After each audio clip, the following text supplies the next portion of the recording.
Gayatri recording studio Madhepur चूड़ी बाजार।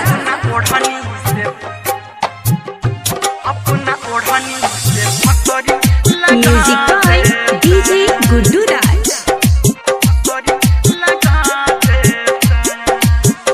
ये साथ छोड़ तो पहले बता देते, साथ छोड़ तो पहले बता देते, अपना ओढ़नी से फसरी लगा देते, अपना ओढ़नी से फसरी लगा देते, अपना ओढ़नी से फसरी लगा देते। हमारा दिल के तू सारा पूरा जैता, हमारा दिल के तू सारा पूरा जैता, अपना ओढ़नी से फसरी लगा देते, अपना ओढ़नी से फसरी लगा देते, अपना ओढ़नी से फसरी लगा देते, अपना ओढ़नी से फसरी लगा देते, अपना ओढ़नी से, अपना ओढ़नी से, अपना ओढ़नी से डीजे गुड्डू मधुवानी, डीजे गुड्डू मधुवानी,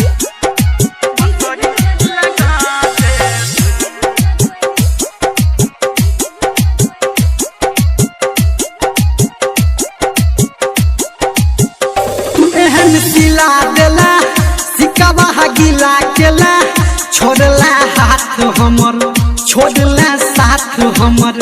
देला तू दिल पे जखम, सही ले लोगे हम, बस इतने है ये गम, आँख हमर ये नम,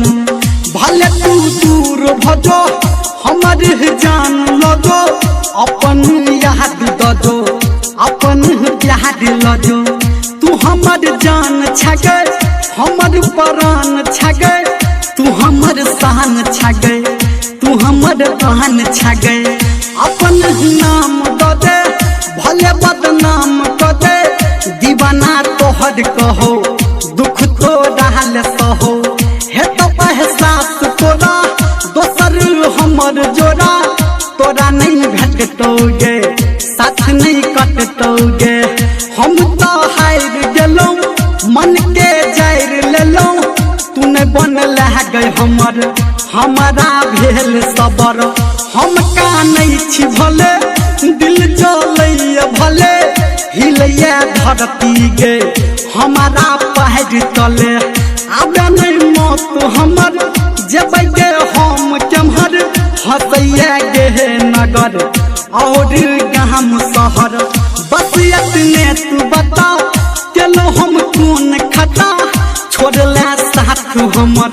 पकड़ल हाथ हमर, के अपना चेहरा के काला देखा देता, अपना चेहरा के कालापन देखा देता, अपना ओढ़नी से फसरी लगा देता, अपना ओढ़नी से फसरी लगा देता, अपना ओढ़नी से फसरी लगा देते, अपना ओढ़नी से फसरी लगा देते, अपना ओढ़नी से, अपना ओढ़नी से, अपना ओढ़नी से डीजे गुड्डू मधुवानी, डीजे गुड्डू मधुवानी,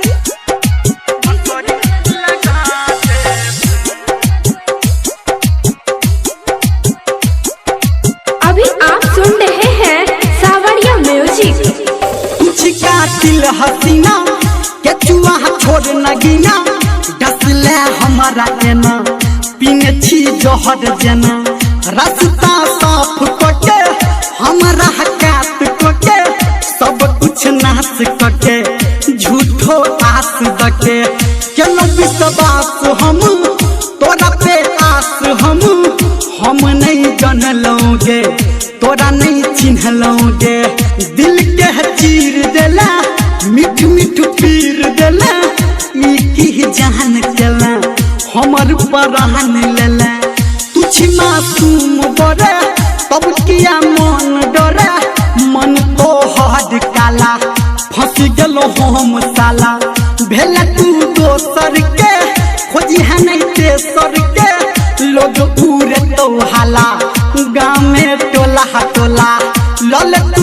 हमर दुआ खैहा तू दूर पुआ जो खुश रही है जानू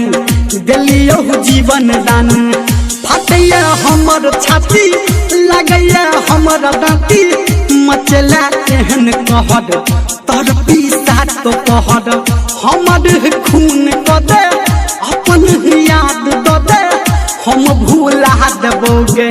हम भूला देबोगे अकेला छोड़ देला मुँह तू मोड़ लेला बस इतने ये गम बस इतने ये गम के कहो धर्मेंद्र एक बेर हंसा जैता कहो निर्मलिया एक बेर हंसा जैता अपना ओढ़नी से फसरी लगा देता अपना ओढ़नी से फसरी लगा देता अपना ओढ़नी से फसरी लगा देता अपना ओढ़नी से फसरी लगा देता।